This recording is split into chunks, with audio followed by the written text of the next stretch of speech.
The headlines: the national government has shown its full support behind the call by the chairman of Gold Ridge Community Investment Limited and Gold Ridge Mining Limited for illegal miners to vacate the Gold Ridge mining lease area.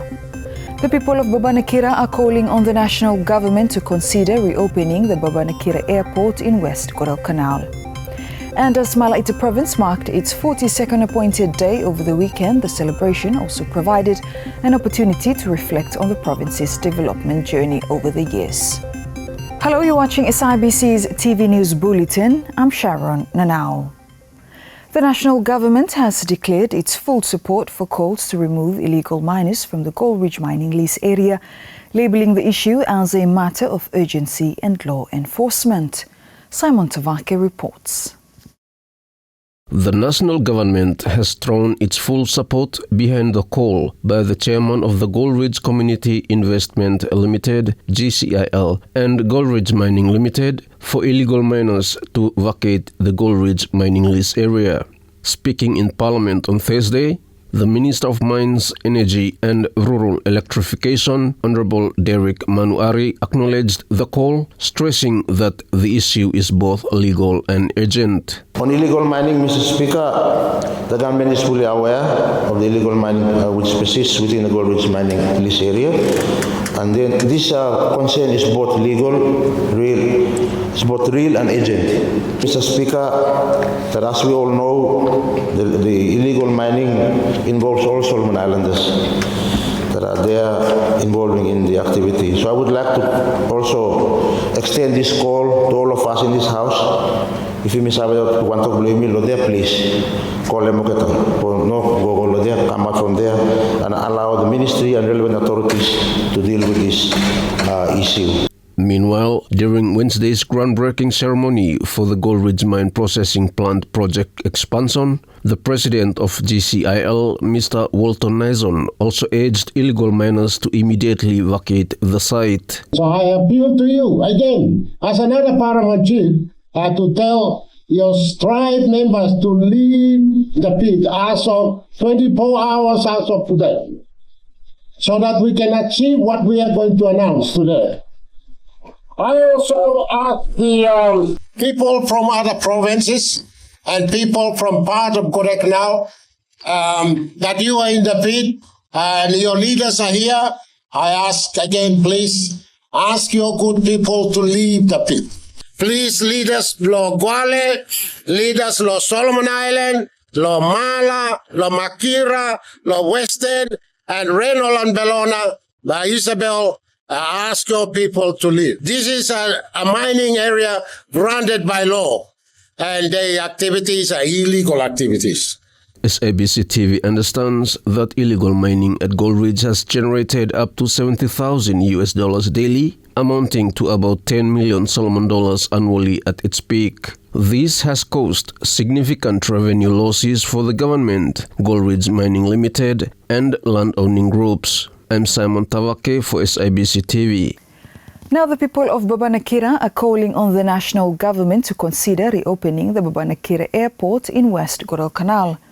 Speaking to SIBC News, community representatives said they are feeling the impact of the airport's closure following its destruction during the ethnic tension in the early 2000s. If me describe situation what happened lo aeroplane lo airport that time, I was for me follow people lo Babanakira in such state of affairs. Because seriously, people been enjoying since 1972 until 2000. Time got awesome militant activities take place lohi. Then I got come and awesome holem up plane. I got holem up pilot, demanding compensation from government, and at the end I got destroy my plane. So for people here, me feel no got any single say over what happened to the plane, what happened to the airport. Because me pala some time got destroy hijacking plane and service and everything else. Me pala victim no more. Mostly somebody died lo me pala here on there got destroying plane. Heart mo pala bro. Sorry one too much. People cry for plane yeah, because people no expect him that something was by happen and service blow people by him distorted, disturbed, and a current custom today no anything happen no more. So people will wait no more. Should government and any consideration for opening Mambagata rural airports here? I think people of Babanakira stand ready no more. Community leaders say the reopening of the airport will significantly improve connectivity and improve development for their inland communities. Me follow here, time plane him airport him open and the airport him serviceable. People access by plane like the inland community lo here. People garem got a sick patient lo here. If it is a referral case, but people apply lo plane no more. No need for people. Carry him go down Kasem side seat and risk him life here inside of rough seas and go find him more track and go. By the time I arrive low hospital, I think in a situation or condition non brother patient him in deteriorate better now. Whereas if him play up low here no more, then him go down low Henderson, him easier. And a lot of activities him happen low here or some if people are plane now, airport now open, people access to the plane. Then people should enjoy him. People miss him too much. Awesome. Government no more thing masih look him what now awesome. What now I'm doing with him people. The Babanakira Airport was once among the busiest rural airports in the country during its operational years. Because of one shortest distance now, for run from Henderson to Babanakira, I think could be around 15 to 20 minutes. Hemi one shortest route, and awesome flight here. Go I think sometimes 3 times low one day. Almost 4 times low 1 week like. Four times low 1 week here, sometimes inside low week here, but by 3 flights more or same night. One very busy airport here because of its closeness to Henderson. So people use him now airport here. And people inland community here, so people access. Take a flight low here no more. Arrive go lo Henderson pay bread lo hem hotiet mayuka sem house na kay no sem so close, very easy osem no. The Babanakira community is now appealing to both the national and provincial governments to prioritize the airport's rehabilitation in future development plans. Now, Malaita Province has marked its 42nd appointed day with celebrations that also highlighted the province's development journey and the contributions of key partners to its progress. Simon Tavake with the details. As the Malaita Province marked its 42nd second appointed day over the weekend, the celebration also provided an opportunity to reflect on the province's development journey over the years. Speaking during the occasion in Honiara, Premier Honorable Elijah Asilawa acknowledged the province's key development partners. He said their collective efforts have significantly contributed to improving the well-being of the Malaita people. Malaita's development journey has been enriched and strengthened by ensuring support of our key partners.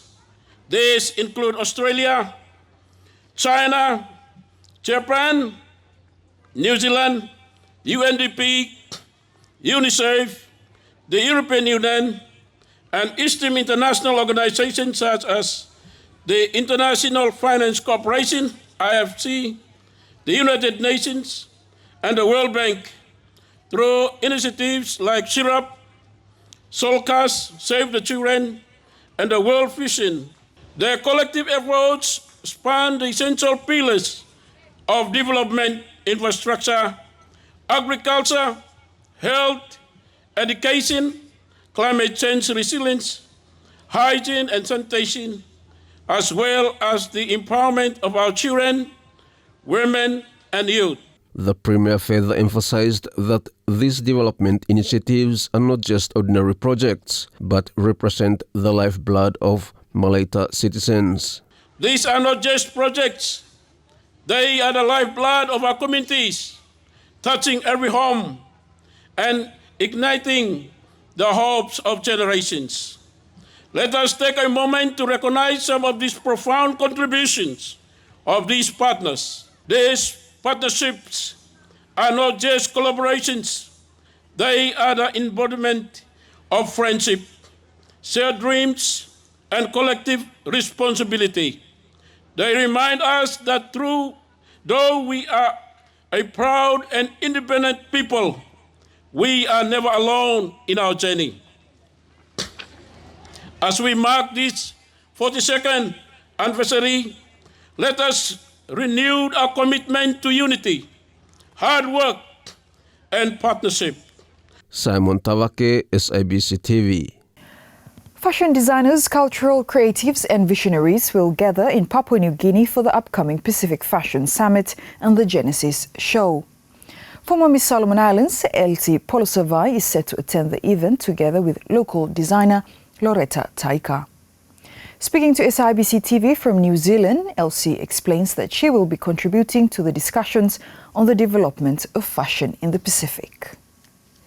PNG Fashion Week got a reach out come to me and they said they want me as a guest law conference law Pacific Fashion Summit, which is also in line with the Pacific PNG Fashion Week happening in September. So they invited me over and they said for me take one for designer me, someone that I'll be working with for the event. So me reach out to Loretta Taika, who has been with me from my journey in Miss Lauru until my Miss Solomon journey as well. So I reached out to her and said, hey, PNG Fashion Week wants us to bring some pieces and showcase, and basically just time for putting Loretta on spotlight for celebrating to all the creativity and the work that she's been doing. Blending culture into fashion is common practice for local creatives in the Solomon Islands and the region. Elsie says the summit is an opportunity to reflect on existing challenges and the path forward.